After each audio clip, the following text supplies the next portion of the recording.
संताया क्या छुपाया, कहो ने प्रभु जी क्यारे लपाया। आत्म शोधे कण कण माहे, आत्म शोधे कण कण माहे, कहो ने प्रभु जी क्यारे समाया, क्या संताया क्या छुपाया, कहो ने प्रभु जी क्यारे लपाया। ફાધર રેમન્ડ ચૌહાણ એસજેનો પરિચય સવાયા આદિવાસી. 1974માં ભગવાન ઈસુની હાકલનો ઊંડો અનુભવ થતા વેંત ફાધર રેમન્ડે પોતાની નોકરી છોડી દીધી અને ઈસુ સંઘ સોસાયટી ઓફ જીસસમાં સંન્યસ્ત જીવનની સાધનામાં લાગી ગયા. સને 1988થી 2013 સુધીના 25 વર્ષના સમયગાળા દરમિયાન એક ઈસુ સંઘી યાજ્ઞિક તરીકે ફાધર રેમન્ડ એ ચૌહાણે પોતાના કિંમતી 22 વર્ષો દક્ષિણ ગુજરાતના આદિવાસી મિત્રો જેવા કે વસાવા, ચૌધરી, કોંકણી, ગામિત અને ડાંગીઓ સાથે દિલની આત્મીયતા, સંપૂર્ણ નિષ્ઠા, નવીન સર્જનાત્મકતા અને 100% પ્રતિબદ્ધતાપૂર્વક ગાળ્યા અને માણ્યા.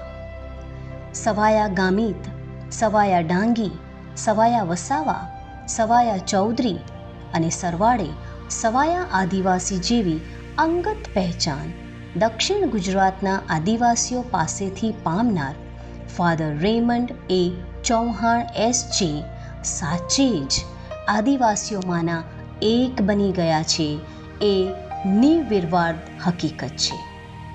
અનાયાસે આ આત્મીય પહેચાન સપ્રેમ ભેટ તરીકે તેમને ધરવામાં આવી છે. ફાધર રેમન્ડના પ્રિય વિષયો એટલે સંગીત, ભાષા અને ધર્મ. પોતાની માતૃભાષા ગુજરાતીમાં તેમણે અનેક નવા ભજનો ગુર્જરવાણી અમદાવાદ મારફતે 15 ઓડિયો સીડીઓ દ્વારા પ્રગટ કરી ગુર્જર ભૂમિને ચરણે ધર્યા. ઉપરાંત ગામિત તથા ડાંગી ભાષામાં તેમણે પુષ્કળ નવા ભક્તિ ગીતો રચ્યા.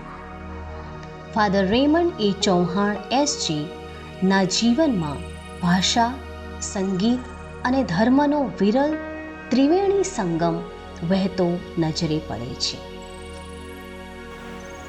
મિત્રો, ક્યાં સંતાયા ક્યાં છુપાયા, કહો ને પ્રભુજી ક્યારે લપાયા. આ ગીતનો મેં જ્યારે વિચાર કર્યો, મારા મનમાં પ્રેરણા આવી, તો મારો વિચાર હતો કે એને એક ગઝલ સ્ટાઇલમાં રજૂ કરવી હતી. મારો વિચાર હતો જગજીત પાસે ગવડાવવાનો, પણ એ તો બહુ પૈસા થાય, પણ એનો ઢાળ એ પ્રમાણે મેં પસંદ કર્યો હતો.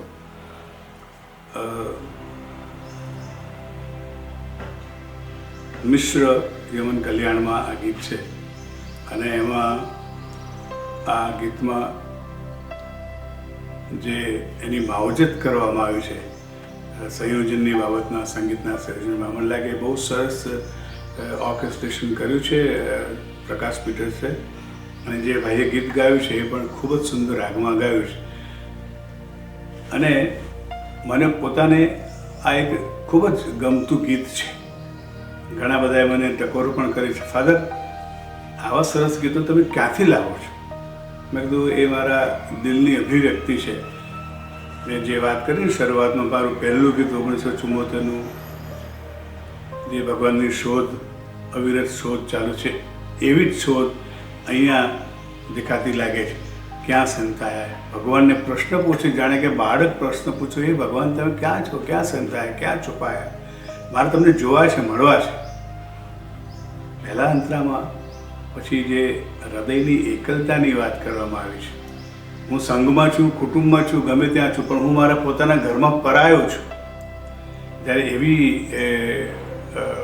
અભિવ્યક્તિ કરવામાં આવે ત્યારે લોકોનો પ્રશ્ન થાય, નહીં, પોતાના ઘરમાં પરાયા કેવી રીતે હોઈ શકે? આપણે ઘણા આવો અનુભવ કરતા હોઈએ. હું સંઘમાં છું, તમે ઘરમાં હો કે કોઈ સમાજમાં હોય, પોતે પોતાના ઘરમાં છીએ છતાંય પારકા હોય એવો અનુભવ થાય. એ પણ એક મહત્ત્વનું પાસું છે આ ગીતનું.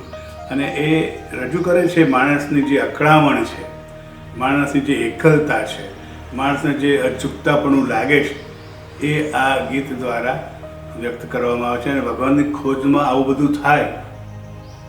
આપણે જાણે કે બધું સમૂહસૂત્રો ના હોય, એમાં કાંટા બી આવે, એમાં કંઈ ખોવાઈ બી જવાય, કંઈ જતું બી રહેવાય, આડું થઈ જવાય, ફંટાઈ જવાય, પડી જવાય, જે શબ્દો વાપરી શકીએ.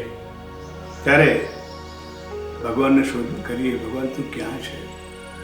કણ કણમાં મારો કણકણ આત્મ તને શોધી રહ્યો, તું ક્યાં સમય ગયો, તું મને કહેતો ખરો યાર.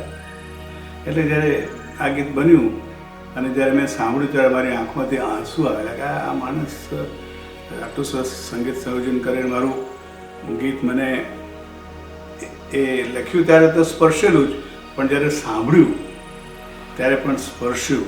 અને અત્યારે પણ એ ગીત હું સાંભળું ત્યારે મને બહુ મજા આવે. એકદમ શાંતિથી આંખો બંધ કરીને બેસવું અને આ ગીત સાંભળું. ક્યાં સંતાયા, ક્યાં છુપાયા, કહોને પ્રભુજી ક્યાં રે લપાયા, આત્મ શોધે કણ કણ માહે, કહોને પ્રભુજી ક્યારે સમાયા. જાણે કે ભગવાનની શોધ અવિરતપણે ચાલુ છે એ દર્શાવવા મારા હૃદયનો આ ધબકાર તમારી આગળ વ્યક્ત કરું છું. આશા રાખું તમે પણ એ ખોજમાં જોતા રહેશો, તમને પણ ભગવાન કંઈક અનુભવ કરાવે અને આ રીતે તમારા હૃદયની જે અદમ્ય ઝંખના છે એ પણ ફળીભૂત થાય એવી શુભેચ્છા સહ આપને આ ગીત અર્પણ કરું છું. All the very best. God bless you.